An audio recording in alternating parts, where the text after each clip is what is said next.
Stop waiting to feel motivated. Motivation is unreliable. Motivation is emotional.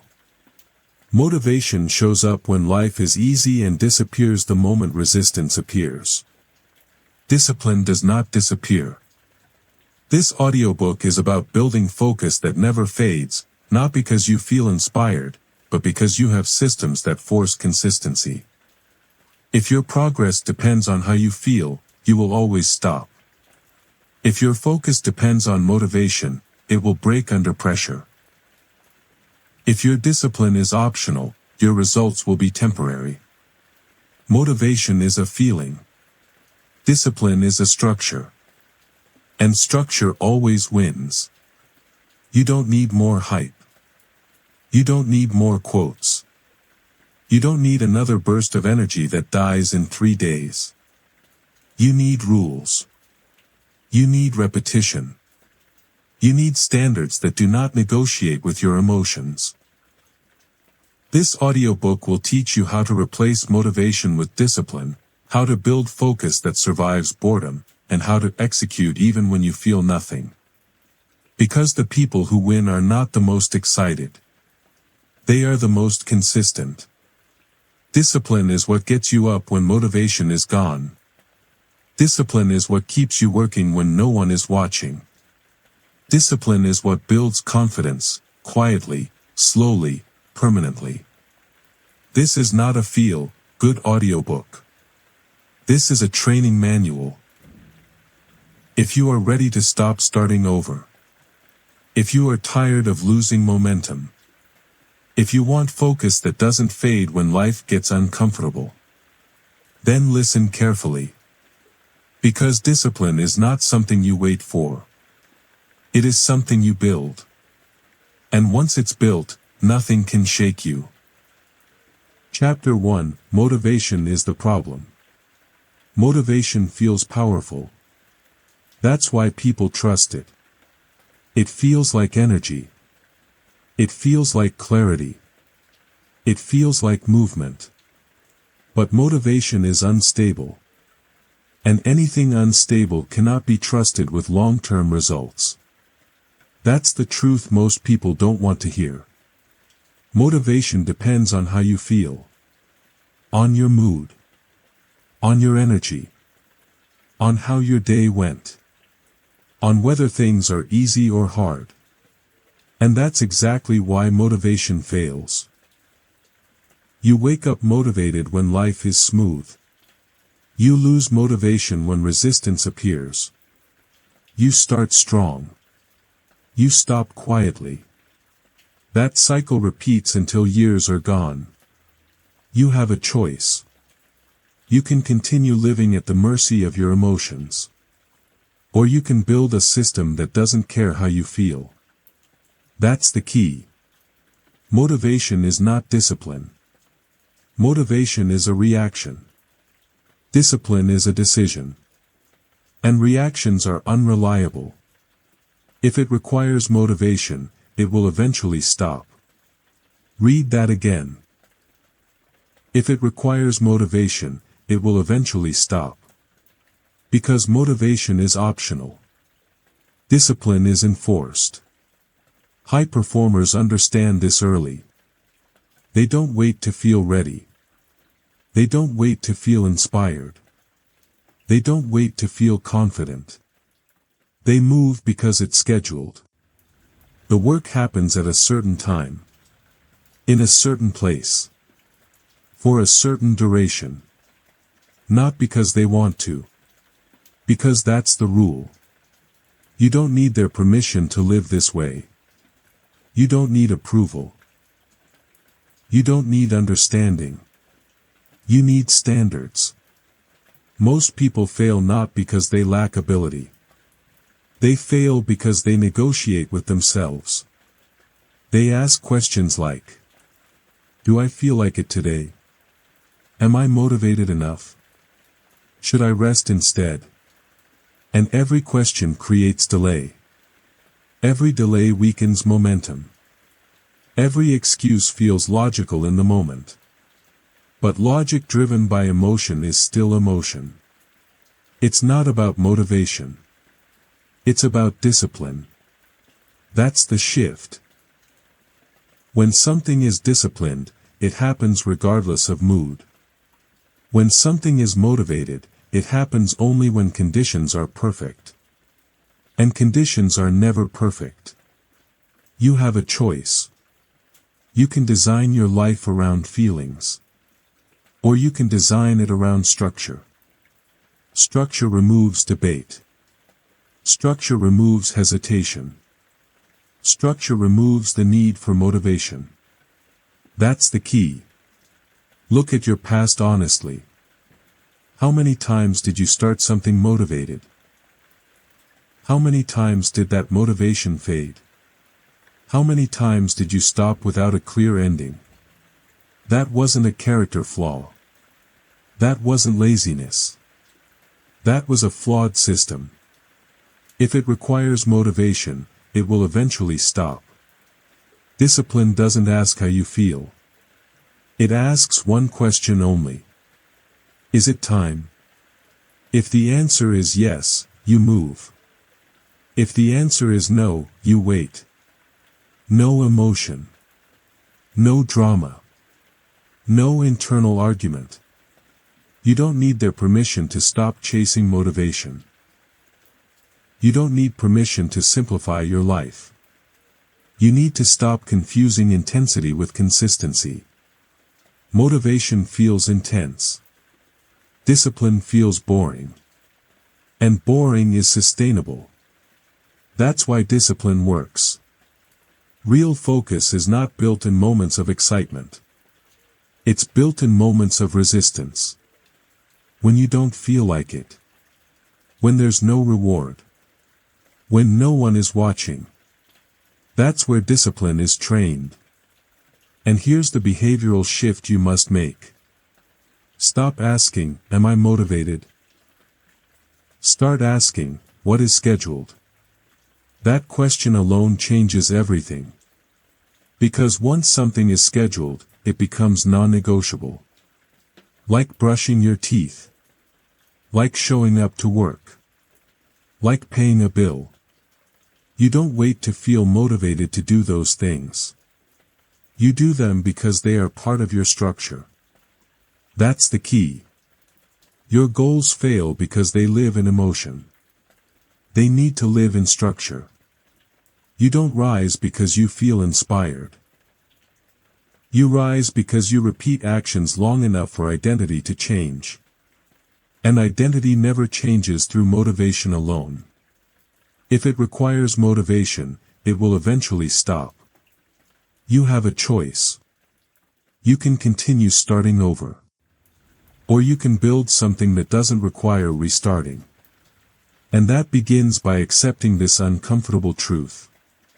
Motivation is not the solution. Motivation is the problem.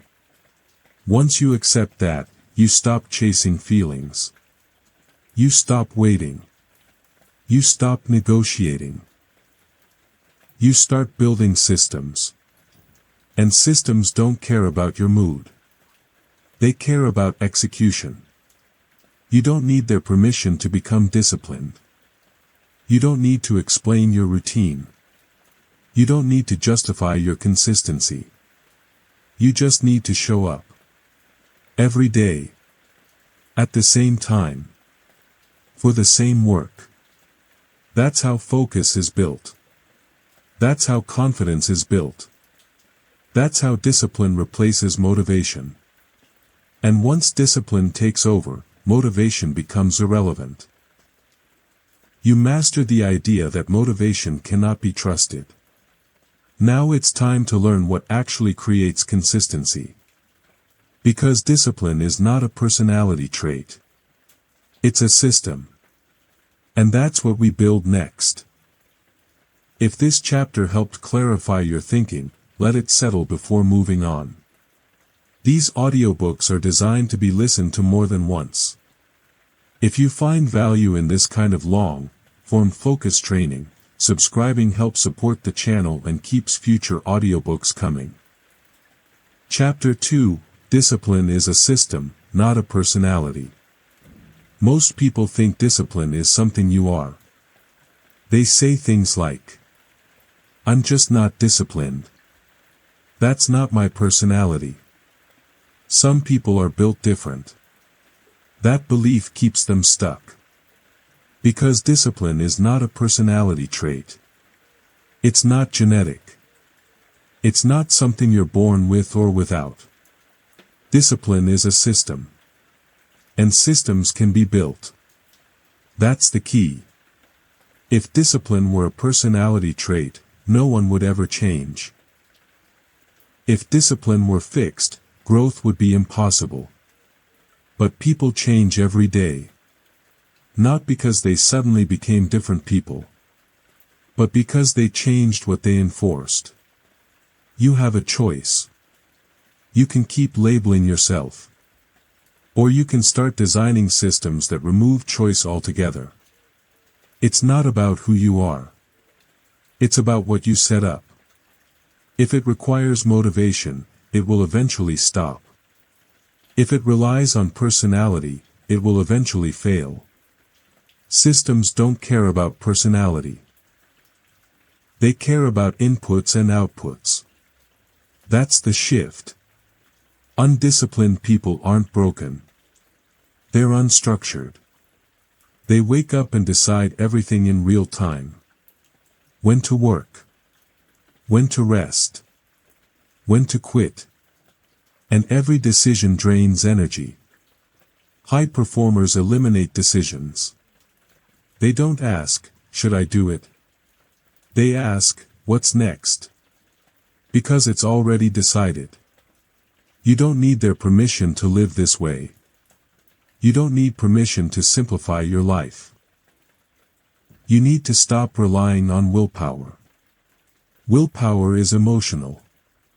Systems are mechanical. It's not about trying harder.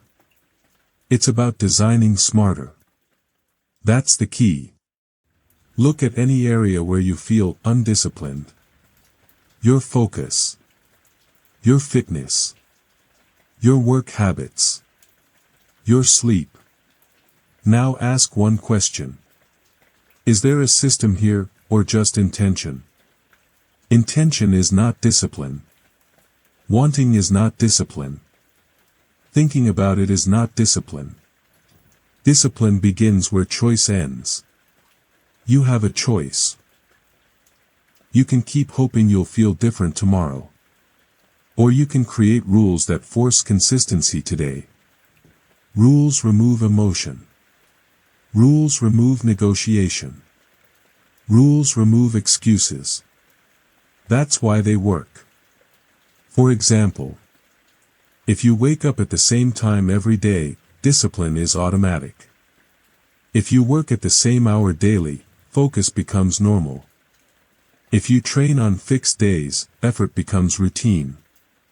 You don't need to feel ready. You don't need to feel inspired. The system carries you. That's the key. Most people fail because they treat discipline like motivation. They wait for it to appear.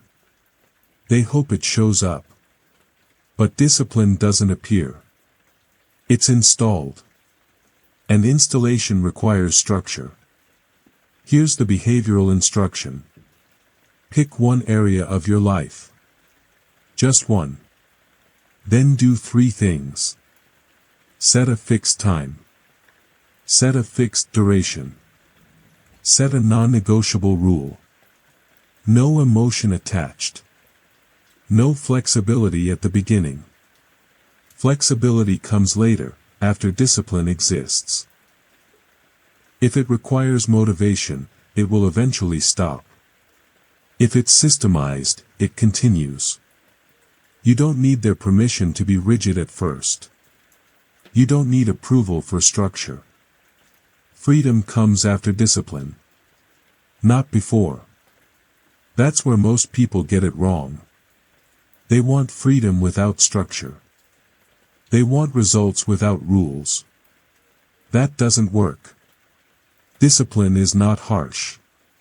It's protective. It protects your future self from your current emotions. You have a choice. You can let emotions decide your actions. Or you can let systems decide for you.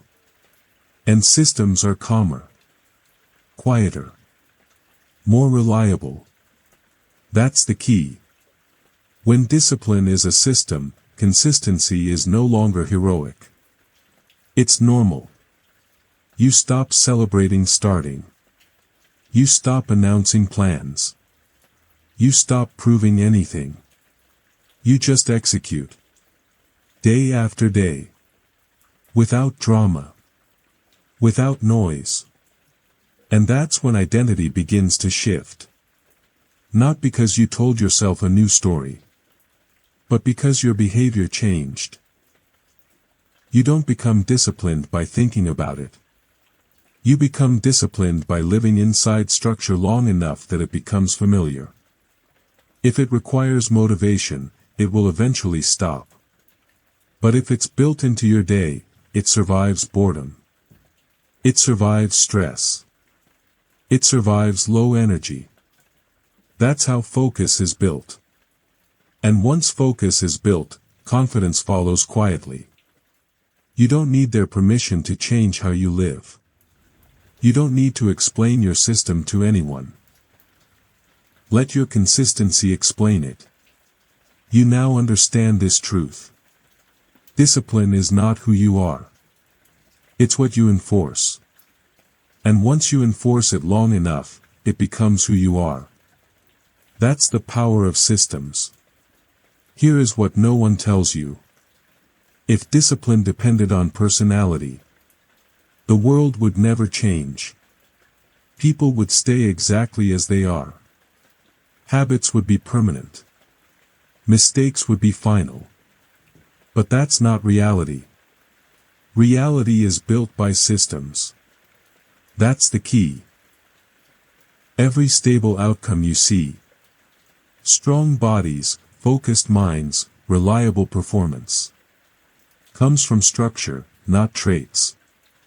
No one wakes up disciplined by accident. They wake up inside rules. And rules decide behavior long before emotion gets involved. Decision-making is where discipline goes to die.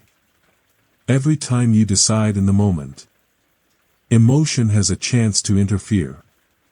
And emotion always argues for comfort. High performers remove this risk entirely. They don't trust themselves in the moment. They trust the system they built before the moment. That's the difference. They design their day when they're calm. They execute it when they're tired. That's why it works. You don't need more self-control. You need fewer decisions. Self-control is limited. Structure is not. That's the key. When your day is designed, discipline becomes automatic. You don't ask yourself to be strong. You don't ask yourself to focus. You follow the plan. And following a plan is easier than fighting yourself. Most people think they fail because they're weak. They're not. They fail because their systems are fragile. A fragile system collapses under stress. A strong system holds under pressure. Ask yourself honestly. What happens to your habits when you're tired? When you're stressed? When life interrupts? If everything falls apart? That's not a motivation problem. That's a system problem. Strong systems assume bad days will happen. They plan for low energy. They plan for resistance. They plan for boredom. Weak systems require perfect conditions. And perfect conditions never last. That's the key. Systems create emotional distance. Distance between how you feel and what you do. That distance is powerful. Because when emotion is close, it controls you. When emotion is distant, it informs you, but does not decide. You still feel tired. You still feel resistance. You still feel doubt. But those feelings no longer vote. The system already decided. That's discipline. Not force. Not aggression. Structure. Calm. Repeatable. Predictable. This is why discipline reduces stress. You stop negotiating with yourself all day. No debates. No guilt. No mental noise. Just execution. Here's the shift most people miss. You don't build systems because you're disciplined. You become disciplined because you live inside systems. Identity follows behavior. Always. When your behavior is consistent, your self-image adjusts. Not through affirmations. Through evidence. You stop saying, "I'm trying."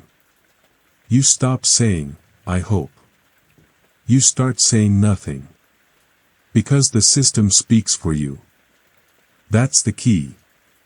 Once discipline becomes structural, motivation becomes unnecessary. And when motivation becomes unnecessary, consistency becomes normal. Not heroic. Not dramatic. Normal. That's when progress accelerates quietly. That's when confidence stabilizes. And that's when you're ready for the next level. Because systems don't just control actions.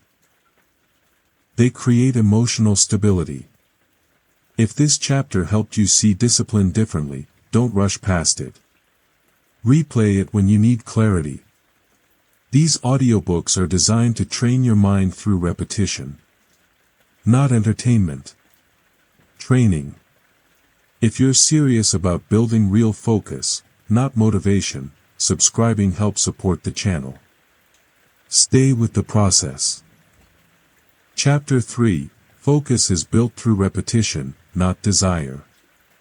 Most people believe focus comes from wanting something badly enough. They think if the goal matters, focus will appear. They think desire creates concentration. They think passion solves distraction. It doesn't. Desire is emotional. Focus is mechanical. That's the key. You don't focus because you care. You focus because you've trained yourself to stay. And training requires repetition. You have a choice. You can keep chasing desire.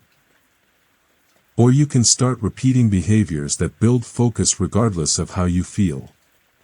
If it requires motivation, it will eventually stop. If it relies on desire, it will fade. Because desire is inconsistent. Some days you want it badly. Some days you don't. And on the days you don't, everything breaks. Focus cannot depend on that. High performers understand something simple. Focus is not a feeling. It's a skill. And like any skill, it's built through repetition. You don't need their permission to stop romanticizing focus. You don't need permission to stop waiting for clarity. Clarity comes after repetition. Not before. That's the key. Most people try to focus only when they feel sharp. Only when energy is high. Only when conditions are perfect. That's why their focus is weak. They've never trained it under resistance. Real focus is built when you're bored. You're distracted. You want to stop. And you stay anyway. You have a choice. You can leave the moment resistance appears. Or you can use resistance as training. It's not about desire. It's about discipline. If it requires motivation, it will eventually stop. Focus grows when you repeat the same behavior at the same time, even when nothing feels rewarding. That's how your brain learns. Every time you stay, your tolerance increases. Every time you don't escape, focus strengthens. Every time you repeat, distraction loses power. That's the process. But most people quit before adaptation happens. They say, "I can't focus. My mind wanders. I'm not built for deep work." That's not truth. That's inexperience. Focus is weak because it's untrained. You don't need their permission to be bad at first. You don't need permission to struggle. Struggle is part of the training. Here's the behavioral instruction. Pick one block of time. Shorter than you think. 20 to 40 minutes. Same time. Same task. Every day. No multitasking. No optimization. No stimulation. Just repetition. You don't stop because you're bored. You don't stop because you're uncomfortable. You stop only when the time ends. That's the key. You are not training productivity. You are training tolerance. Tolerance for boredom. Tolerance for silence. Tolerance for unfinished reward. And that tolerance becomes focus. It's not about how intense the session feels. It's about how often it happens. Intensity burns out. Repetition builds endurance. If it requires motivation, it will eventually stop. That's why desire-based focus collapses. And discipline-based focus compounds. Most people mistake stimulation for focus. Music. Notifications. Movement. But stimulation weakens focus long-term. Focus is quiet. Repetitive. Unimpressive. And that's why it works. You have a choice. You can chase excitement. Or you can build concentration. Excitement fades. Concentration stays. That's the key. The first phase of focus training feels uncomfortable. Your mind resists. Your body wants escape. That doesn't mean it's wrong. It means it's working. Every time you don't give in, you win. You don't need their permission to train this way. You don't need validation. Focus is built privately. No one sees the sessions. No one applauds repetition. But repetition changes you. Over time, your mind stops fighting. Distraction weakens. Staying becomes normal. That's when focus no longer feels forced. Not because desire increased, but because repetition rewired behavior. If it requires motivation, it will eventually stop. Focus that lasts is boring to build. And unstoppable once built. That's the truth. You don't focus by wanting it. You focus by staying longer than your mind wants to. And that's discipline in action. You now understand this. Desire starts things. Repetition builds things.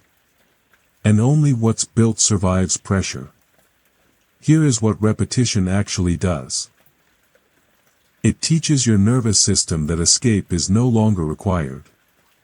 Most people think distraction is a thinking problem. It's not. It's a conditioning problem. Your mind learned that when things feel uncomfortable, you can escape. Scroll. Switch tasks. Stand up. Check something. Every escape reinforces the habit. Repetition breaks it. That's the key. When you stay, even briefly, your nervous system adapts. It learns that discomfort is survivable. That boredom is not dangerous. That silence does not require action. And once the nervous system calms, focus follows. Not because you forced it, but because resistance lost its urgency. You have a choice. You can keep reacting to discomfort. Or you can let repetition retrain your response. Reaction keeps you scattered. Repetition makes you steady. Most people never reach this stage. They quit during the early discomfort and assume focus isn't for them. That's not truth. That's impatience. Focus is delayed gratification at the neurological level. Your brain resists at first. Then it adapts. Then it stabilizes. But only if repetition continues long enough. That's the part most people skip. If it requires motivation, it will eventually stop. Repetition does not require motivation. It requires scheduling. That's the difference. Here's another behavioral shift you must understand. Do not measure focus by how still your mind feels. In the beginning, your mind will wander. That's normal. Focus training is not about eliminating thoughts. It's about returning, again and again. Returning is the rep. Every time you notice distraction and return to the task, you strengthen focus. Not when you stay perfectly still. When you recover. Recovery is training. That's the key. Most people judge themselves for losing focus. That judgment creates frustration. Frustration leads to quitting. Remove judgment. Replace it with repetition. You don't fail when your mind wanders. You train when you bring it back. Again. And again. And again. That's how focus grows. Over time, something subtle changes. The urge to escape weakens. The discomfort shortens. The staying becomes easier. Not because desire increased. Because tolerance did. Tolerance is what focus is built on. Tolerance for boredom. Tolerance for monotony. Tolerance for unfinished reward. If you lack tolerance, focus collapses. That's why stimulation-based work fails long-term. It avoids boredom instead of training through it. You don't need their permission to work without stimulation. You don't need permission to turn things off. Silence is not deprivation. It's training. And training always feels plain. That's the truth most people reject. They want focus to feel exciting. They want progress to feel intense.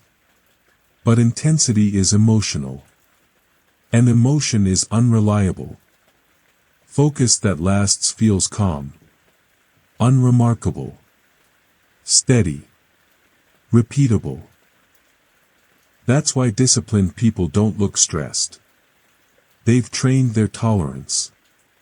They don't panic when the task feels dull.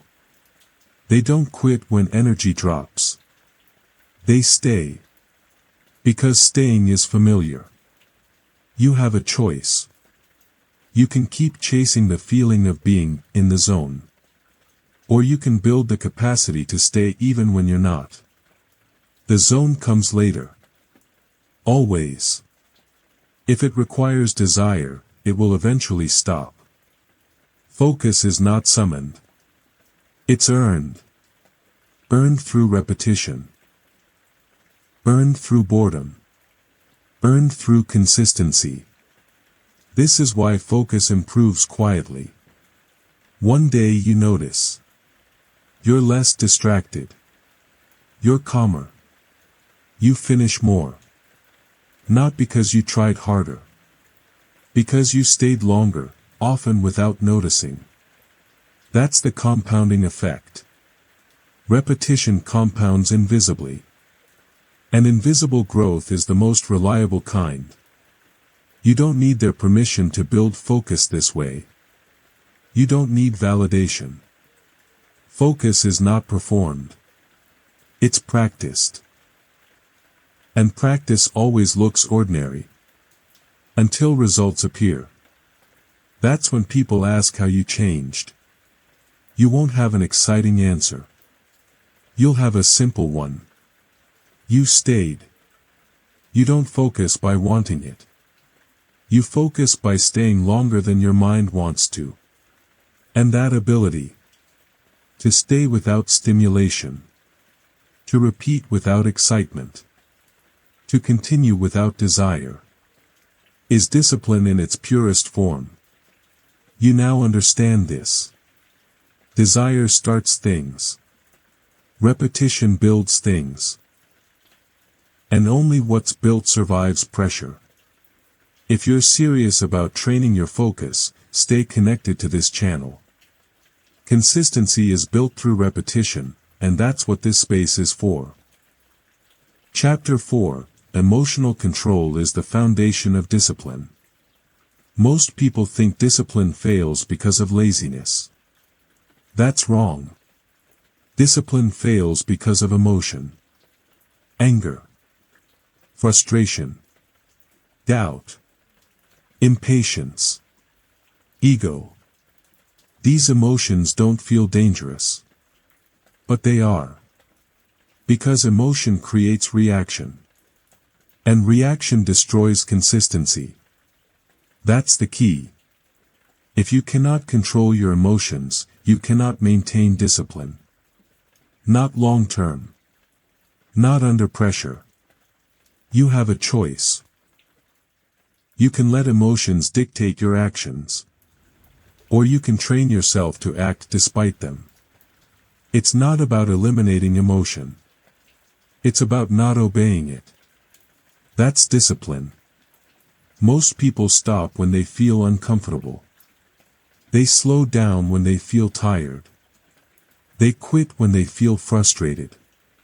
Not because they must, but because they react. Reaction is automatic.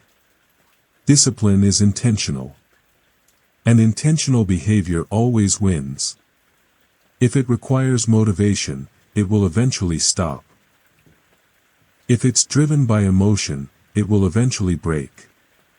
That's why emotional control comes first. Before focus. Before consistency. Before confidence. Because emotion is the first point of failure. You don't need their permission to stop reacting. You don't need permission to pause instead of explode. You need awareness. Emotion doesn't demand action. It demands attention. And attention does not require obedience. That's the key. High performers feel emotions just like everyone else. They feel stress. They feel doubt. They feel resistance. The difference is simple. They don't act on it. They pause. They observe. They continue. That pause is everything. You have a choice. When emotion appears, you can react immediately or delay action. And delay creates control. Even 5 seconds. Those 5 seconds break the emotional chain. This is not theory. This is training. Here's the behavioral instruction. When emotion rises, do nothing immediately. No response. No decision. No explanation. Pause. Count to 5. Breathe slowly. Lower your voice. Then act according to your system, not your feeling. That's discipline in motion. It's not about being calm all the time. It's about being stable. Stability outperforms intensity every time. Most people mistake emotional expression for honesty. But honesty without control is sabotage. Discipline requires emotional restraint. not suppression. Restraint. You don't explode. You don't collapse. You don't dramatize. You proceed. That's the key. If you react every time something feels uncomfortable, you train inconsistency. If you stay steady, you train resilience. And resilience compounds. You don't need their permission to stop explaining yourself. You don't need permission to stay quiet. Silence is a form of control. Emotion wants release. Discipline chooses containment. Containment builds power. Every time you don't react, you gain leverage over yourself. Every time you stay calm, you protect momentum. That's how discipline survives pressure. If it requires motivation, it will eventually stop.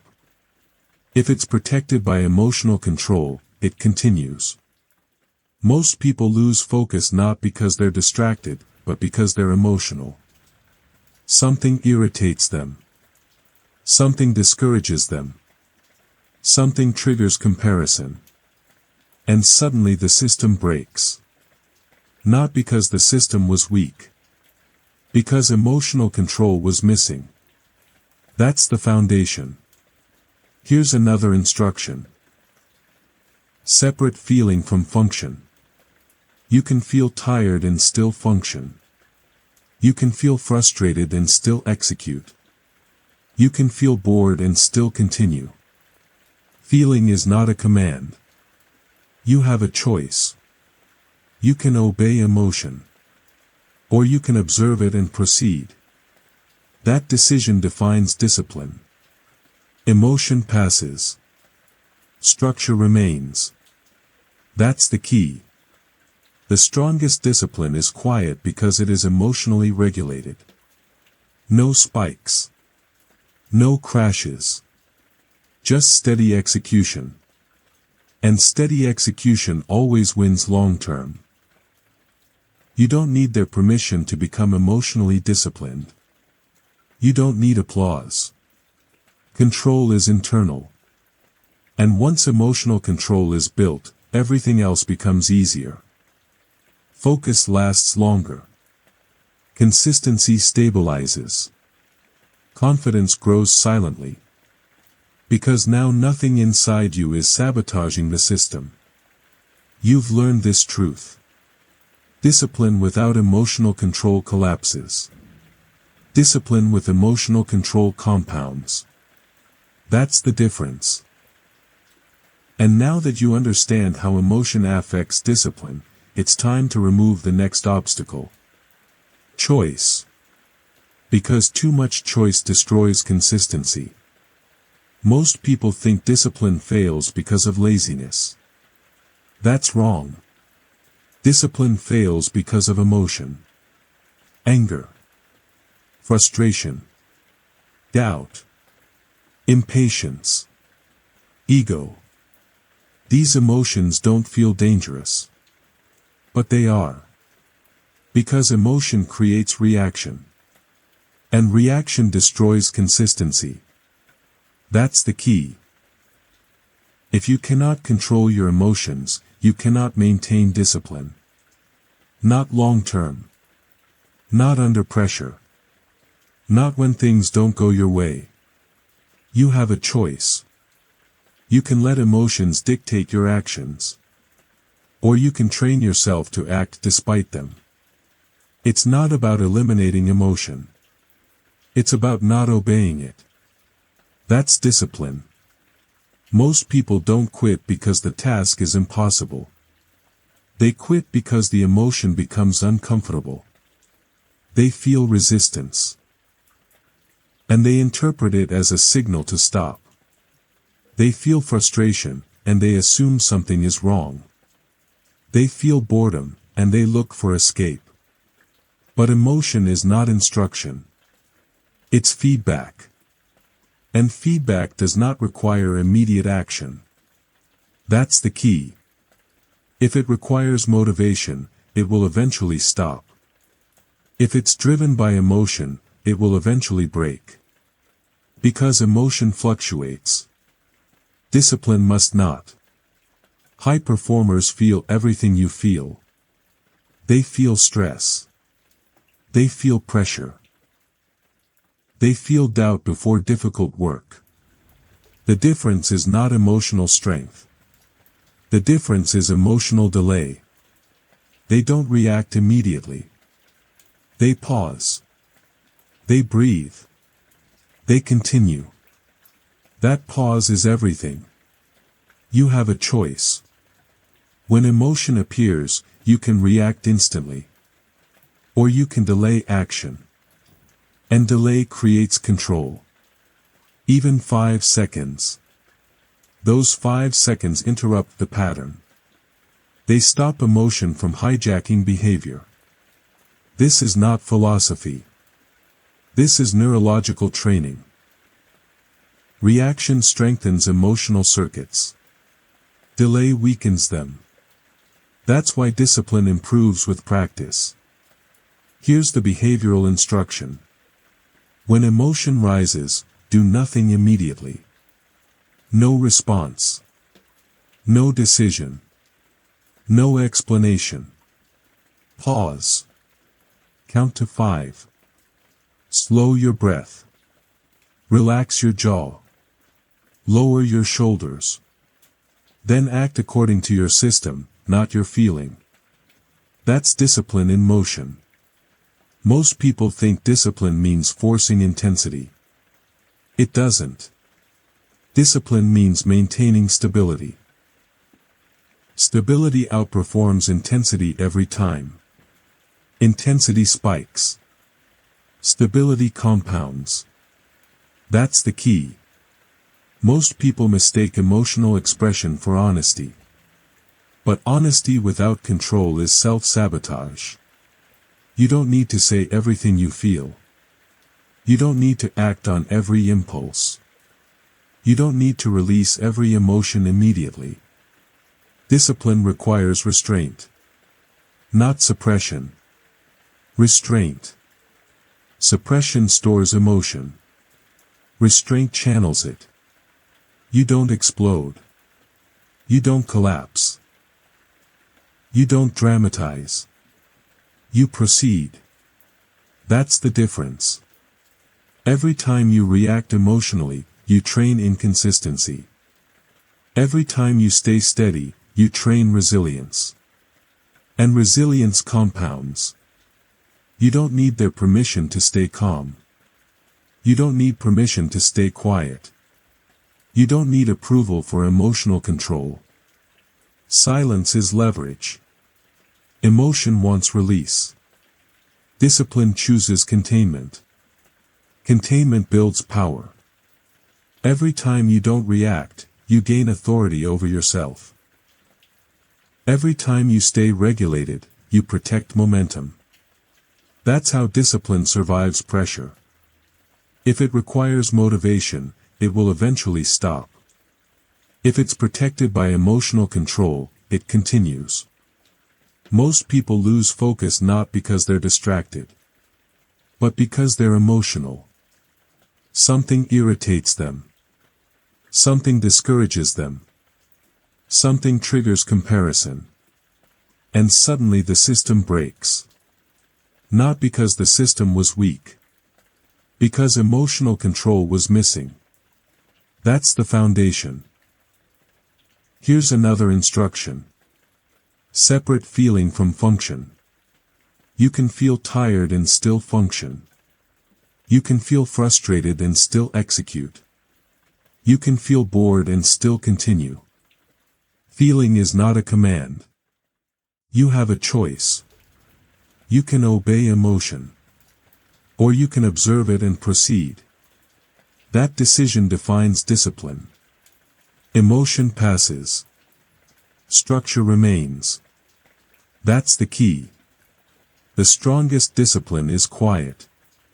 Because it is emotionally regulated. No spikes. No crashes. No overreaction.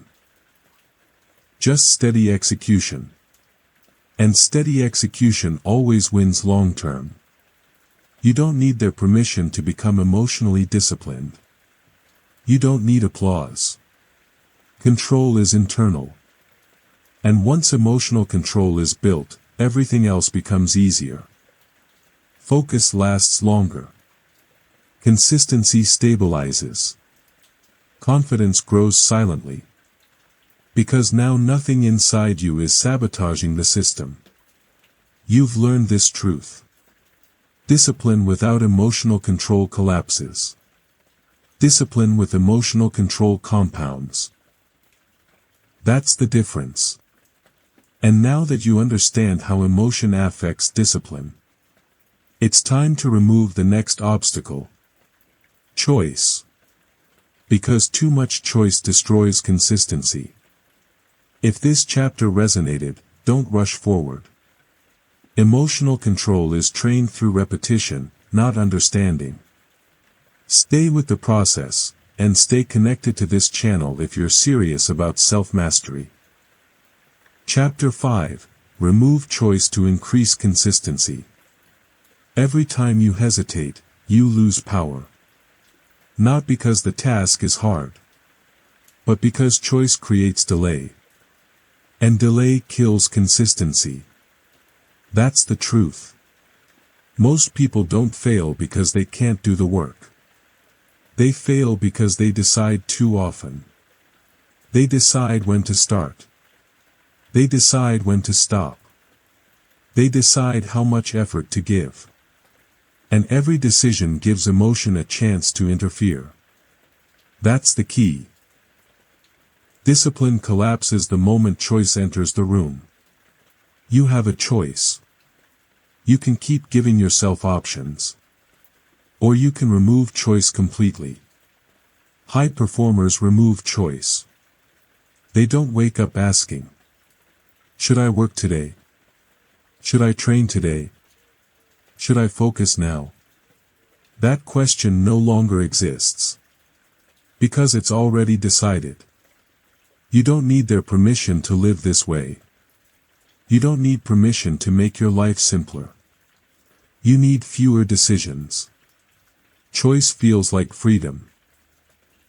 But too much choice creates chaos. Structure creates freedom later. That's the key. If it requires motivation, it will eventually stop. If it requires decision-making, it will eventually slow down. Consistency demands automation. When something is automatic, emotion loses influence. When something is automatic, resistance weakens. That's why habits work. Not because they're easy, but because they remove choice. You don't debate brushing your teeth. You don't negotiate with gravity. You don't ask permission to show up to obligations. They are non-negotiable. Your discipline must be the same. You have a choice. You can treat your goals like hobbies. Or you can treat them like obligations. Hobbies depend on mood. Obligations depend on structure. That's the difference. Here's the behavioral instruction. Take one discipline you're trying to build. Now remove all flexibility. Set a fixed start time, a fixed end time, a fixed location.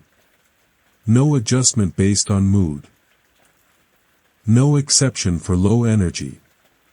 No reward for hesitation. You show up. You execute. You stop when the time ends. That's the system. It's not about intensity. It's about inevitability. When action becomes inevitable, discipline stabilizes. That's the key. Most people fail because they leave themselves an escape route. I'll do it later. I'll adjust tomorrow. I'll go harder next time. Those phrases sound harmless. But they are discipline killers. They keep choice alive. And choice invites emotion. If it requires motivation, it will eventually stop. If it requires choice, it will eventually weaken. High performers design their environment to force compliance. Clothes laid out the night before. Work scheduled before distractions appear. Tools prepared in advance. They don't rely on self-control. They rely on setup. That's the shift. You don't need their permission to design your life this way. You don't need to explain your rigidity. Rigidity at the start creates freedom later. Once consistency is built, flexibility can return. But flexibility before discipline destroys everything. You have a choice. You can keep trusting yourself to decide correctly every day. Or you can design systems that make the decision irrelevant. The second option always wins. Emotion is strongest at the moment of choice. Remove choice, and emotion loses leverage. That's why this works. When the alarm goes off and there's no decision, you move. When the schedule says work, you work. When the time ends, you stop.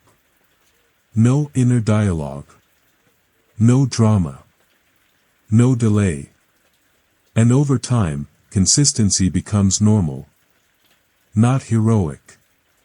Not impressive. Normal. That's discipline. If it requires motivation, it will eventually stop.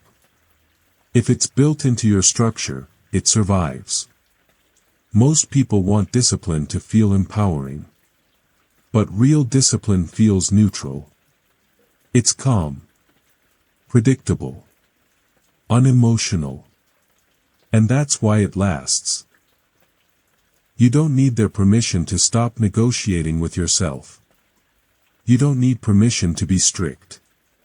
Strictness now prevents regret later. You've learned something important in this chapter. Choice feels powerful. But structure is stronger. Remove choice, and consistency increases automatically. And once consistency exists, something changes internally. Confidence starts to build. Quietly.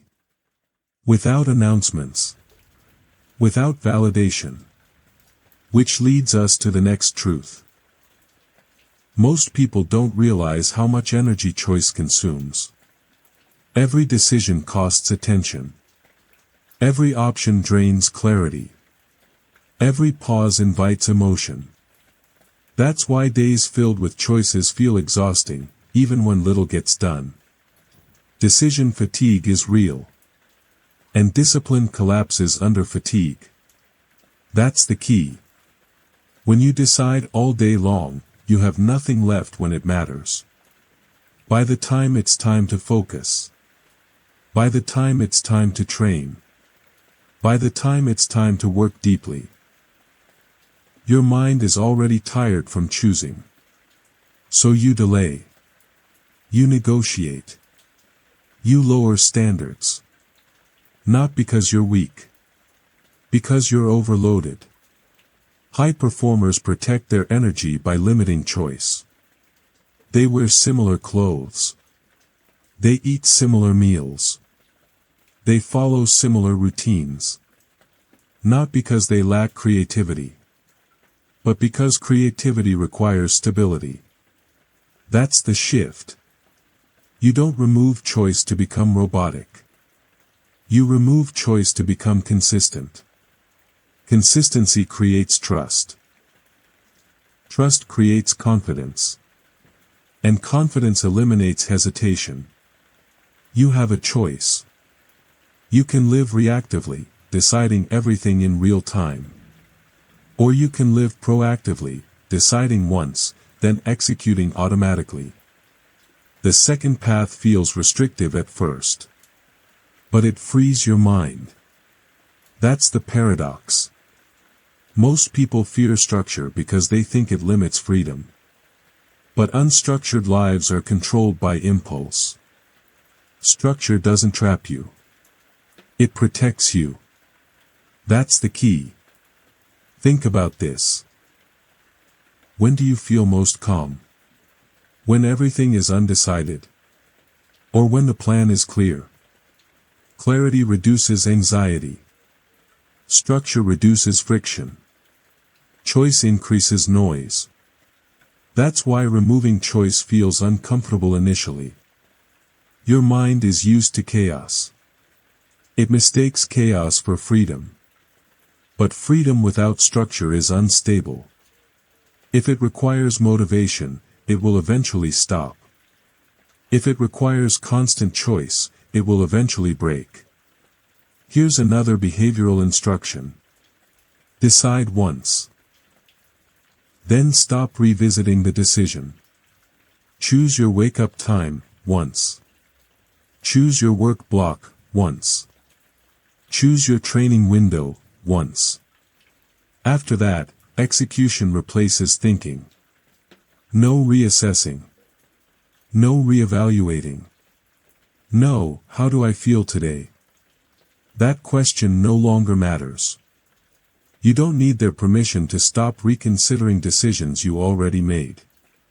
Reconsideration is disguised avoidance. Discipline requires finality. Once something is decided, it becomes law. Not a suggestion. Not a preference. A rule. Rules create stability. Stability creates momentum. And momentum makes discipline feel effortless. That's why removing choice works. Not because it makes you stronger, but because it makes resistance weaker. Over time, the urge to negotiate fades. The urge to delay quiets. The urge to escape loses power. Because there's nothing left to decide. Only action. You've learned something important in this chapter. Choice feels powerful. But structure is stronger. If this chapter helped you see why consistency breaks down, pause for a moment. This kind of discipline isn't built overnight, it's built through repetition. Chapter 6, Quiet Discipline Builds Real Confidence. Confidence built on noise collapses under pressure. That's the truth. If your confidence depends on praise, it disappears when no one is watching. If it depends on results alone, it vanishes during delay. If it depends on motivation, it fades the moment resistance shows up. Real confidence is built quietly. That's the key. Most people misunderstand confidence. They think it comes from winning. From attention. From being seen. But attention-based confidence is fragile. It needs validation to survive. Quiet discipline doesn't. You have a choice. You can build confidence that needs applause. Or you can build confidence that comes from keeping promises to yourself. Only one of those lasts. Quiet discipline is the habit of doing what you said you would do, without announcing it. No explanation. No performance. No audience. Just execution. And execution builds trust with yourself. That trust becomes confidence. You don't need their permission to work quietly. You don't need permission to stop proving yourself. Proving is loud. Building is silent. That's the key. Most people talk themselves into confidence. They repeat affirmations. They hype themselves up. But confidence doesn't come from words. It comes from evidence. And the strongest evidence is repetition. Every time you show up when no one is watching, you add proof. Every time you complete the task without recognition, you reinforce identity. Every time you stay consistent in silence, confidence deepens. Not emotionally. Structurally. It's not about how you feel. It's about what you've done, consistently. If it requires motivation, it will eventually stop. If it's built through quiet discipline, it compounds. That's the difference. Loud confidence seeks reassurance. Quiet confidence doesn't need it. Loud confidence talks about plans. Quiet confidence follows a schedule. You have a choice. You can announce your intentions. Or you can let your behavior speak later. Behavior always speaks louder. That's the key. Here's the behavioral instruction. For the next phase of your discipline, remove all announcements. No posting. No explaining. No updates. Just do the work. Let silence protect your focus. Silence reduces pressure. Silence removes comparison. Silence keeps energy internal. And internal energy lasts longer. Most people lose confidence because they overexpose their process. They invite opinions. They invite doubt. They invite distraction. Quiet discipline avoids all of that. You don't need their permission to move privately. You don't owe anyone a timeline. Progress is not a group activity. Confidence grows fastest when the work is boring, repetitive, and unseen. That's the truth most people avoid. They want confidence without solitude. Results without patience. Validation without consistency. That doesn't work. Quiet discipline builds confidence because it removes dependency. You stop needing encouragement. You stop needing motivation. You stop needing reassurance. You already know what you do. And knowing that is stabilizing. You have a choice. You can depend on feedback. Or you can depend on structure. Structure doesn't lie. If you show up daily, confidence grows. If you execute consistently, self-trust forms. If you stay quiet, focus sharpens. That's the process. Confidence is not a peak emotion. It's a calm certainty. A certainty that comes from repetition. You don't feel confident because you're excited. You feel confident because you've done this before. Many times. Quietly. If it requires motivation, it will eventually stop. If it's protected by routine, it survives. This is why disciplined people appear calm. They're not guessing. They're not hoping. They already know they'll execute. And knowing that removes anxiety. Anxiety comes from uncertainty. Quiet discipline removes uncertainty. That's the key. When you stop talking and start repeating, confidence becomes internal. It no longer needs reinforcement. It becomes part of how you move. How you decide. How you stay steady. You don't need their permission to trust yourself. Trust is earned through action. And once earned, it doesn't disappear easily. Quiet discipline builds confidence that doesn't shake under pressure. Doesn't inflate with praise. Doesn't collapse with criticism. It just stays. And that kind of confidence changes how you operate. Calmer decisions. Cleaner focus. Less urgency. Because urgency is for people who doubt themselves. You don't. Not anymore. You've learned this truth. Confidence is not something you feel into existence. It's something you build, quietly. And once it's built, you stop seeking it. Which brings us to the next discipline. Working without reward. Because real strength is built when no reward is guaranteed. Most people don't realize this, but confidence leaks when it's displayed too early. When you talk before you act. When you announce before you execute. When you seek recognition before consistency exists, that's where confidence weakens. Because you start borrowing belief from others instead of earning it yourself. That's the key. Quiet discipline keeps confidence contained. Contained confidence grows stronger. Every time you resist the urge to explain yourself, you build control. Every time you resist the urge to share progress, you protect momentum. Every time you let results come later, confidence solidifies. Not fast, but deep. You have a choice. You can expose your process to feel supported. Or you can protect your process to stay focused. Support feels good. Focus builds results. Results create confidence that doesn't need support. That's the difference.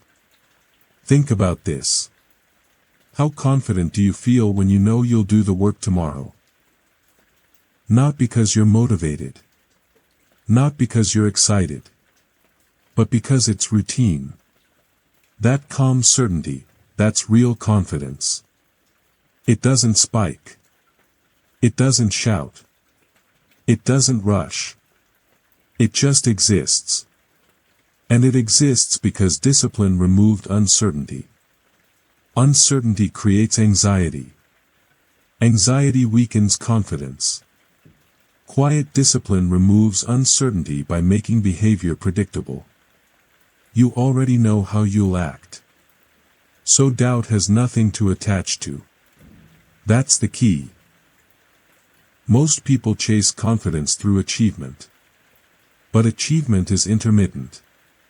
Discipline is daily. So confidence built on achievement rises and falls. Confidence built on discipline stays flat and steady. That's why disciplined people don't overreact. They don't celebrate too early. They don't panic when progress slows. They trust the process because they've repeated it. Here's another behavioral instruction. Stop checking how confident you feel. Start checking how consistent you are. Confidence is a side effect. Consistency is the cause. If you measure feelings, you'll fluctuate. If you measure behavior, you'll stabilize. That's the shift. Quiet discipline also protects you from comparison.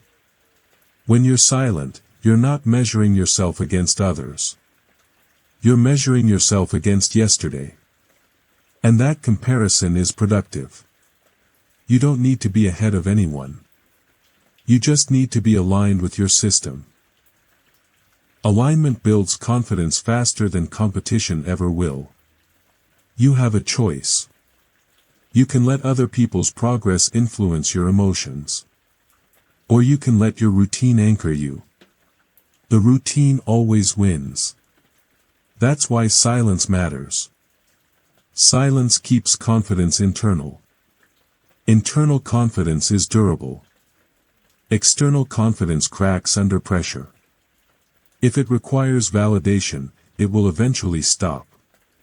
If it's built through quiet discipline, it compounds. And over time, something changes. You stop second-guessing. You stop rushing. You stop needing proof. Because you are the proof. Your actions have spoken long enough. You've learned this truth. Confidence is not something you feel into existence. If this chapter resonated, let it play again when you need it. Quiet discipline takes time to settle in. Chapter 7. Train yourself to work without reward. Most people stop when the reward disappears. That's the moment discipline is tested. When there is no praise. No visible progress. No immediate result. That's where most people quit. And that's why most people never build anything lasting. Here is the truth. If you can only work when you are rewarded, you will always be controlled by outcomes. That's the key. Real discipline begins when you act without feedback. When you continue without confirmation. When you stay consistent even when nothing changes. You have a choice. You can work only when results appear. Or you can train yourself to work before results arrive. Only one of those builds power. Most people are addicted to reward. They want proof. They want reassurance. They want to know it's working. But discipline does not promise immediate results. It promises long-term change. And long-term change requires patience. That's the key. If it requires motivation, it will eventually stop. If it requires reward, it will eventually fade. Because rewards are delayed. And delay exposes weakness. High performers understand this early. They don't measure effort by outcome. They measure effort by completion. Did the work happen? Yes or no? Nothing else matters. You don't need their permission to work without applause. You don't need permission to continue unseen. Some of the most important work happens in silence. And silence has no reward. That's why it's powerful. You have a choice. You can chase the feeling of success. Or you can build the habit of execution. Feelings fluctuate. Habits remain. That's the difference. Here's the behavioral instruction. Detach effort from outcome.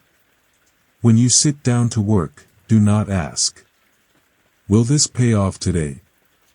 Will this show results? Will this be noticed? Ask only one thing. Did I complete the session? Completion is the reward. Showing up is the reward. Keeping the promise is the reward. That's the key. When you train yourself this way, something shifts internally. You stop rushing. You stop forcing.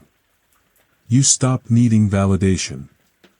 Your nervous system calms. Because there is no pressure to win today. Only to repeat today. And repetition is calming. This is why working without reward builds emotional stability. You're no longer dependent on outcomes to feel okay. You're grounded in process. And process is always available. Most people burn out because they attach emotion to results. When results slow down, motivation collapses. But disciplined people don't speed up or slow down. They stay steady. Steady effort outperforms emotional effort. That's the key. You don't need their permission to move slowly. You don't need permission to build quietly. Slow progress is still progress. And slow progress compounds. Training without reward feels uncomfortable at first. Your mind asks questions. Your emotions want reassurance. That's normal. Don't answer them. Let the questions exist. Let the uncertainty sit. And continue anyway. This is how discipline matures. You have a choice. You can escape discomfort by stopping. Or you can stay and let discomfort pass. Discomfort always passes. Quitting creates a pattern. Staying creates strength. That's the difference. If it requires motivation, it will eventually stop. If it requires reward, it will eventually weaken. But if it's tied to identity, it continues. I am someone who completes the session. I am someone who keeps the routine. I am someone who works without needing proof. That identity is built one quiet session at a time. No celebration. No announcement. Just completion. And completion builds trust. Trust builds calm confidence. Calm confidence builds endurance. This is why disciplined people look relaxed. They're not chasing outcomes. They're repeating processes. And processes don't rush. You don't need their permission to stop checking results constantly. Checking creates anxiety. Repetition creates peace. Peace allows you to continue longer. Longer effort creates real change. That's the loop. You now understand something critical. The ability to work without reward is a superpower. It protects you from discouragement. It protects you from impatience. It protects your focus. And focus protected over time becomes mastery. Mastery does not come with fireworks. It arrives quietly. Often when you're no longer looking for it. You've trained yourself to stay. And staying is rare. That's why it works. Here's the part most people never train for. The empty phase. The phase where nothing happens. No signal. No progress. No confirmation. Just repetition. This phase feels pointless to the untrained mind. And that's why it filters people out. That's the key. Most people quit not because the work is too hard, but because the reward is too far away. They mistake silence for failure. They mistake delay for rejection. But delay is not denial. It's preparation. You have a choice. You can interpret silence as a sign to stop. Or you can treat silence as part of the training. Only one of those builds endurance. Working without reward teaches you emotional independence. You stop needing results to regulate your mood. You stop letting outcomes decide your effort. That's power. Because once effort is no longer controlled by outcome, nothing external can stop you. Not slow progress. Not lack of feedback. Not doubt. That's the difference. Most people need something to push them forward. Disciplined people are pulled by identity. They don't ask, is this paying off yet?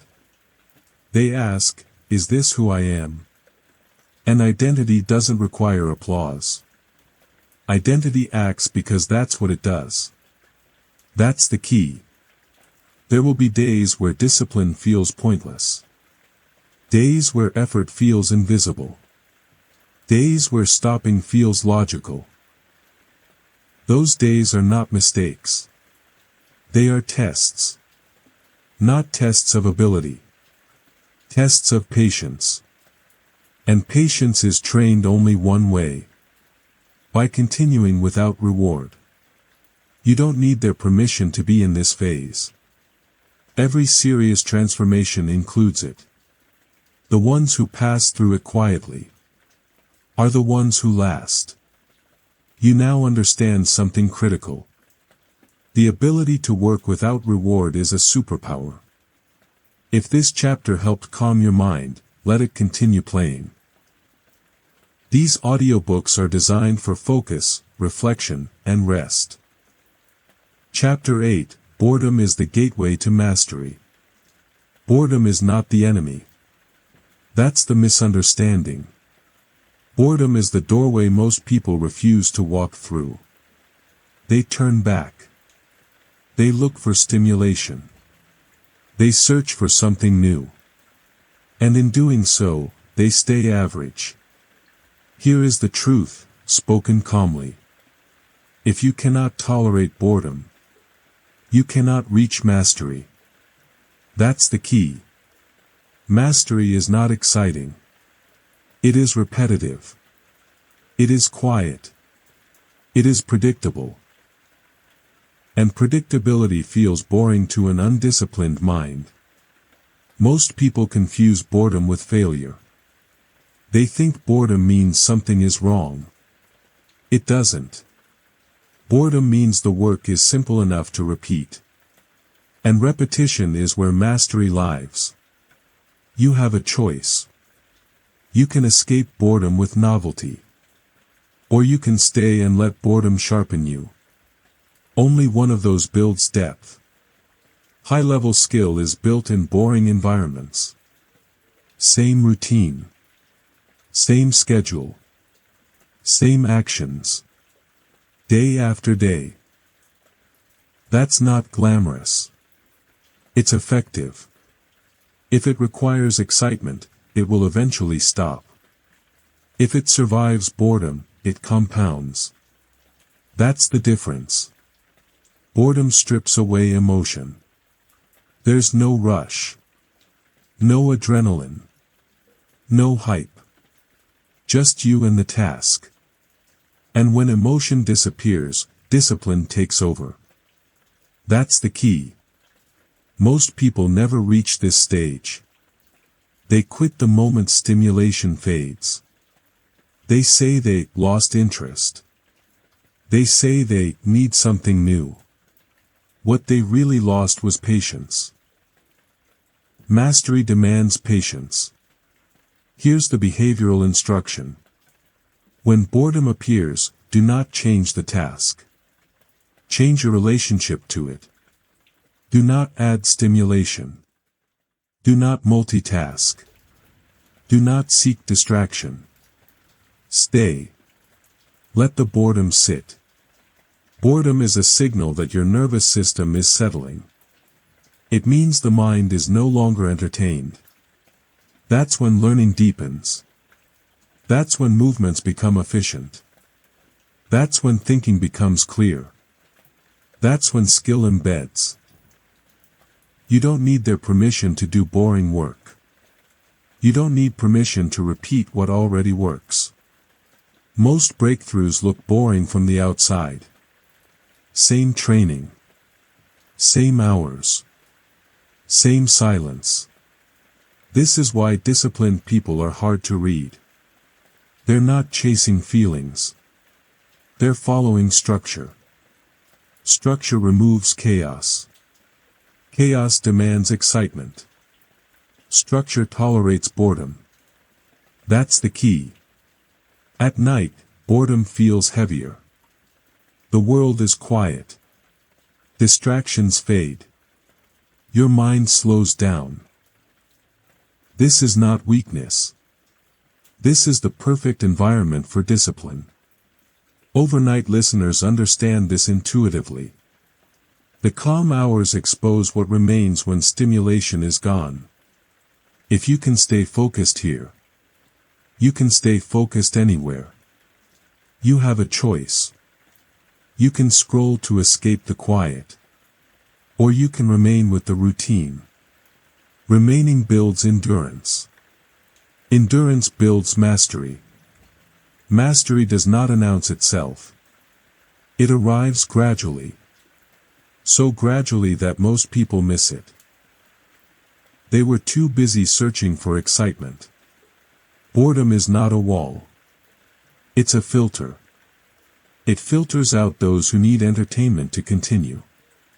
If it requires motivation, it will eventually stop. If it requires excitement, it will fade. But if it's supported by routine, it survives. This is why boredom is valuable. It forces you to rely on discipline instead of emotion. Emotion fluctuates. Discipline stays. That's the difference. Let the work feel plain. Let it feel uneventful. Let it feel slow. Slow work lasts longer. Fast excitement burns out. You don't need their permission to slow down. You don't need permission to repeat what feels boring. Boring done consistently becomes exceptional. This applies to training, to learning, to personal growth. The basics repeated calmly outperform complexity driven by emotion. Mastery is simply boredom handled well. That's the truth. Once you stop fighting boredom, something changes. The mind stops resisting. The body relaxes. Focus deepens. You enter a steady rhythm. And rhythm is sustainable. Sustainable effort always wins. Not today. Not tomorrow. But over time. And time favors discipline. You've learned something important here. Boredom is not a sign to quit. It's a sign you're close to something real. Stay. Let boredom teach you patience. Because patience is the foundation of mastery. And mastery does not need noise. It only needs time. Here is the part most people never hear. Boredom is the final test before mastery stabilizes. Not effort. Not difficulty. Not talent. Boredom. Because boredom removes drama. And without drama, there is nothing left to hide behind. No excitement. No rush. No emotional payoff. Just repetition. And repetition reveals who you really are. Most people believe they want mastery. But what they really want is stimulation with progress attached. When stimulation disappears, so do they. That's the filter. Boredom doesn't ask if you're motivated. It asks if you're committed. That's the key. When nothing feels rewarding. When the work feels flat. When time moves slowly. That's when discipline either solidifies or collapses. You don't need to feel engaged. You don't need to feel inspired. You need to remain. Remaining is rare. That's why mastery is rare. Here's what happens when you stay with boredom long enough. The urge to quit weakens.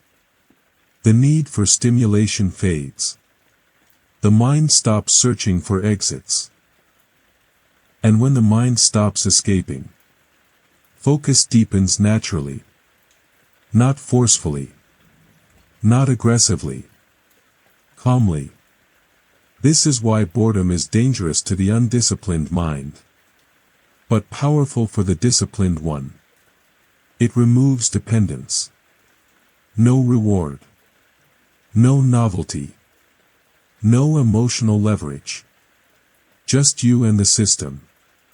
And systems don't care how you feel. They only care if you repeat. You have a choice. You can treat boredom as a signal to stop. Or you can treat it as proof that the system is working. Because boredom only appears when the process is simple, clear, and repeatable. That's exactly where mastery lies. Most people chase complexity because it feels impressive. But complexity hides inconsistency. Simplicity exposes it. And boredom is the price of simplicity. Pay it. Stay longer than your mind wants to. Let the repetition feel dull. Let the silence stretch. Because on the other side of boredom is automatic execution. And automatic execution is freedom. No resistance. No negotiation. No emotional spikes. Just steady output. Night after night. Day after day. This is why boredom is not an obstacle. It's the doorway. And very few people are patient enough to walk through it. Stay. Let boredom finish its work. Because once it does, discipline becomes effortless. And mastery becomes inevitable. If this chapter helps you stay calm and focused, let it continue playing. These audiobooks are designed for long sessions, rest, and quiet discipline. Chapter 9, Silence is a Competitive Advantage. Silence is not emptiness. Silence is control. Most people speak to release tension. They explain to feel secure. They react to feel visible. And in doing so, they give away power. Here is the truth, spoken quietly. The more you talk, the more you leak energy. That's the key. Silence gathers energy. Noise scatters it. In a world that rewards reaction, restraint becomes rare. And rarity creates advantage. You have a choice. You can respond immediately. Or you can pause. Pause slows everything down. Slowness creates clarity. Clarity protects discipline. That's the chain. Most people underestimate silence. They think silence means weakness. They think it means submission. It doesn't. Silence means you are not controlled by impulse. Impulse is fast. Discipline is slow. That's the difference. Silence allows you to observe without reacting. To listen without agreeing. To act without explaining. You don't need their permission to stay quiet. You don't owe anyone your thoughts. Your thoughts are tools. And tools are protected when not exposed. Here's the behavioral instruction. Before speaking, pause. Not to think of better words. Not to prepare defense. Just pause. Let the urge to speak pass. Most urges fade if you don't feed them. Silence starves reactivity. That's the key. At night, silence feels louder. The absence of noise reveals the mind. This is where discipline deepens. When no one is watching. When nothing demands response. When the world is still. Silence becomes a training ground. You begin to notice how often speech is unnecessary. How often explanation is a reflex. How often reaction is automatic. And once noticed, it loses power. You don't need their permission to stop explaining yourself. Explanation is often a form of seeking approval. Approval creates dependence. Dependence weakens discipline. Silence removes dependence. That's why it's powerful. High-discipline individuals speak less, not more. They conserve words. They conserve emotion. They conserve attention. Attention conserved becomes focus. Focus sustained becomes execution. Execution repeated becomes results. All of it begins with restraint. If it requires reaction, it will eventually drain you. If it's protected by silence, it endures. Silence creates space between stimulus and response. That space is where discipline lives. In that space, you choose. You have a choice. You can fill silence with noise. Or you can let silence sharpen you. Sharpening feels uncomfortable at first. The mind wants to engage. It wants to comment. It wants to be heard. Let it pass. Silence teaches patience. Patience teaches control. Control is the foundation of emotional strength. This is why silence is misunderstood. It doesn't look impressive. It doesn't feel productive. But it builds internal order. And internal order reflects outwardly. Calm decisions. Measured actions. Reduced mistakes.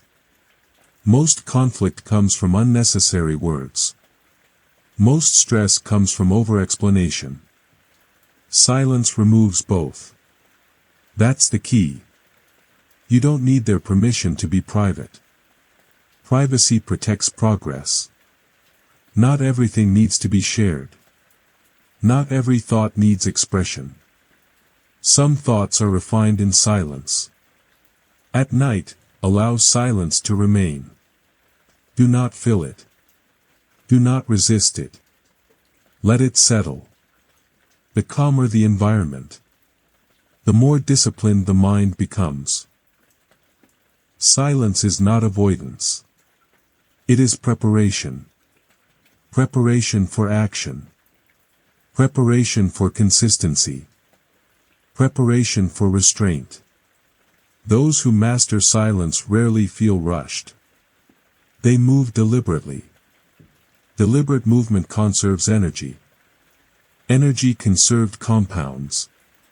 And compounding always wins. Silence is not passive.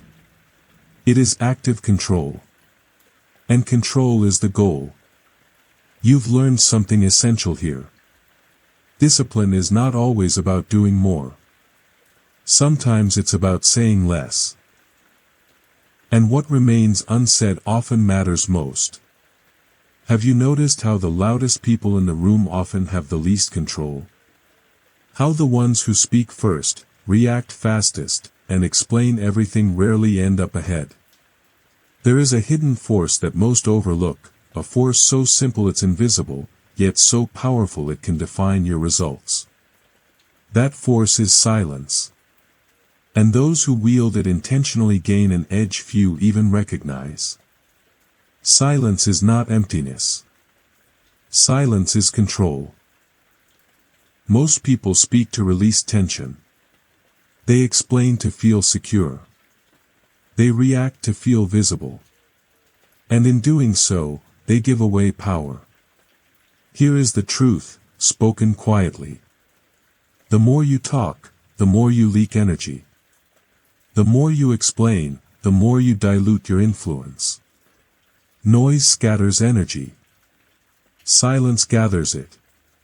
In a world that rewards reaction, restraint becomes rare. And rarity creates advantage. You have a choice. You can respond immediately. Or you can pause.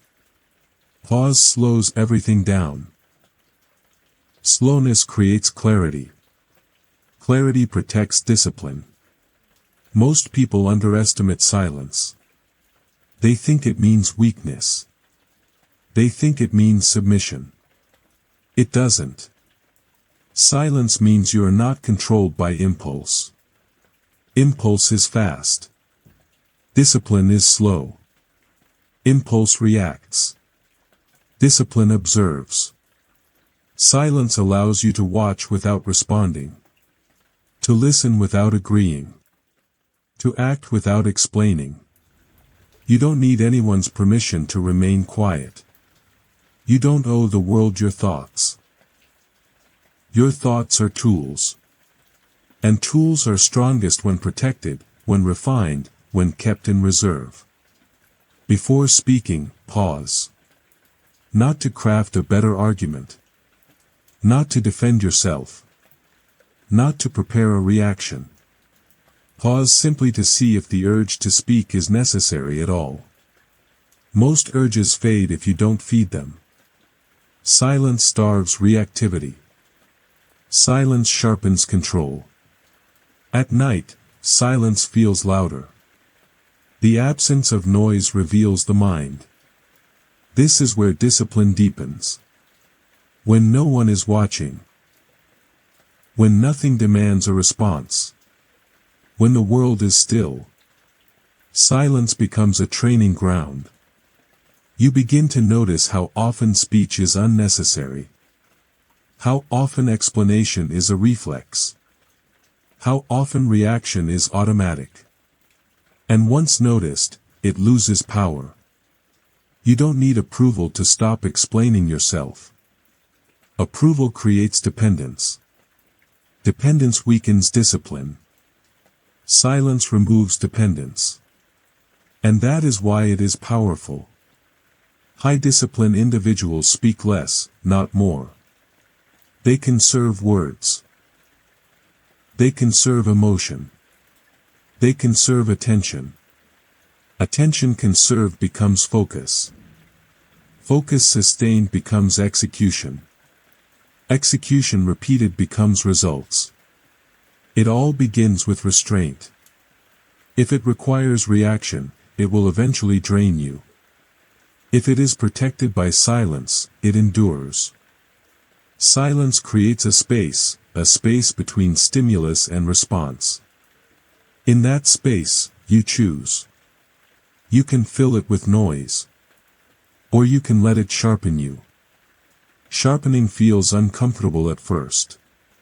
The mind wants to comment. It wants to engage. It wants to be heard. Let it pass. Silence teaches patience. Patience teaches control. Control builds emotional strength. This is why silence is misunderstood. It doesn't look impressive. It doesn't feel productive. But it builds internal order. And internal order reflects outwardly. Calm decisions. Measured actions. Reduced mistakes. Most conflict comes from unnecessary words. Most stress comes from over-explanation. Silence removes both. You don't need permission to be private. Privacy protects progress. Not every thought needs expression. Some thoughts are refined in silence. Some actions are stronger when unseen. At night, allow silence to remain. Do not fill it. Do not resist it. Let it settle. The calmer the environment, the more disciplined the mind becomes. Silence is not avoidance. It is preparation. Preparation for action. Preparation for consistency. Preparation for restraint. Those who master silence rarely feel rushed. They move deliberately. Deliberate movement conserves energy. Energy conserved compounds. And compounding always wins. Silence is not passive. It is active control. And control is the ultimate advantage. Discipline is not always about doing more. Sometimes it is about saying less. And what remains unsaid often matters most. Discipline is not always about doing more. Sometimes it is about saying less. And what remains unsaid often matters most. You've learned the discipline of silence. Now comes the final principle. Discipline must eventually become identity. Chapter 10. Become the person who does not break. At some point, discipline must stop being something you practice. And start being who you are. That point is now. Discipline was never meant to be temporary. It was never meant to depend on mood, motivation, or circumstance. It was meant to become identity. That's the key. You are no longer someone who tries. You are someone who shows up. You are no longer someone who waits. You are someone who follows structure. You are no longer someone who reacts. You are someone who remains steady. This is the final shift. Earlier, discipline required effort. Now, it requires maintenance. And maintenance is calm. You have a choice. You can return to old patterns.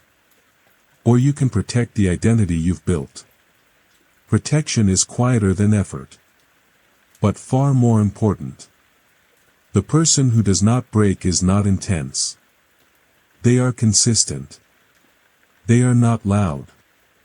They are stable. They do not rush. They repeat. That's the difference. Breaking happens when identity is weak. When discipline is something you do instead of something you are.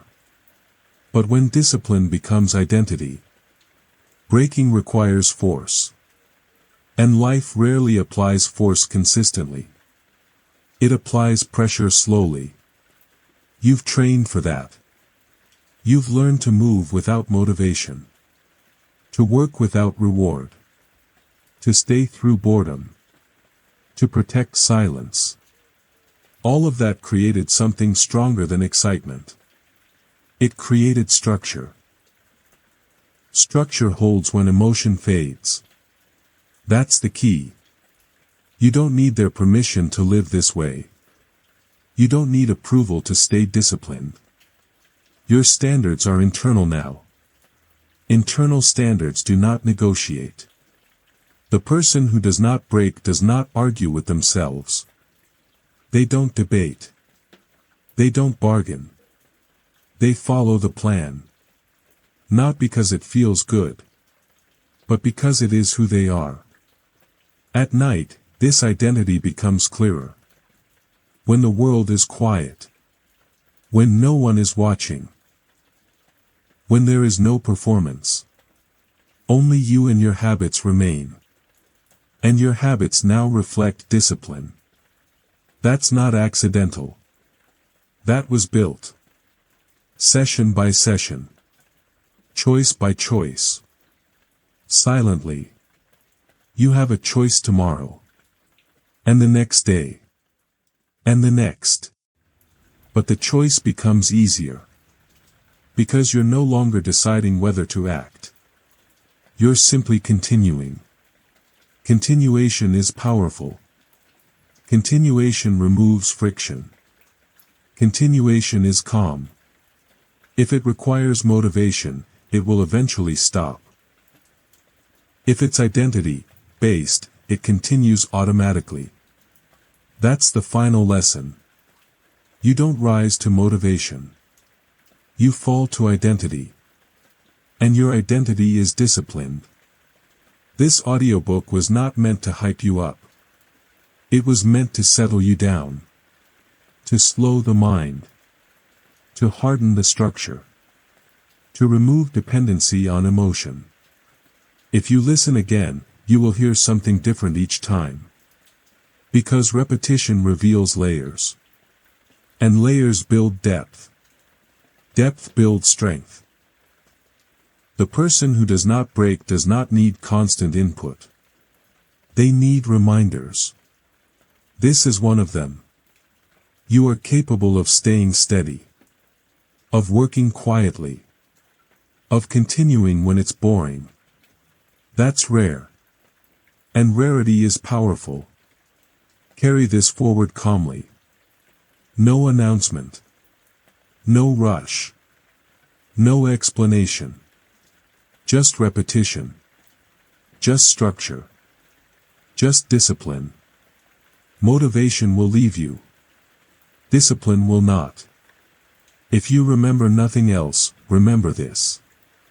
Focus is not found. It is enforced. You don't rise to the level of your goals. You fall to the level of your systems. Every day you act without motivation, you get stronger. Every time you execute in silence, your focus deepens. Every promise you keep to yourself builds discipline. This audiobook is not meant to inspire you once.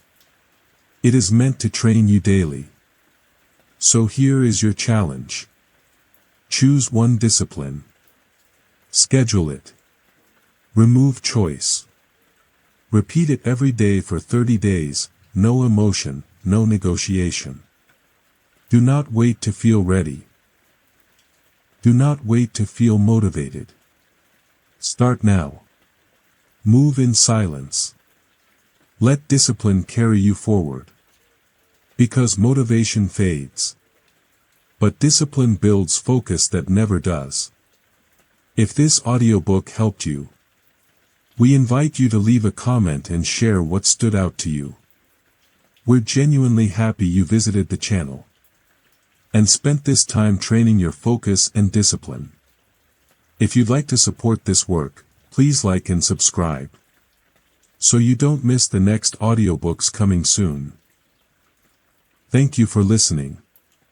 Move quietly. Stay disciplined.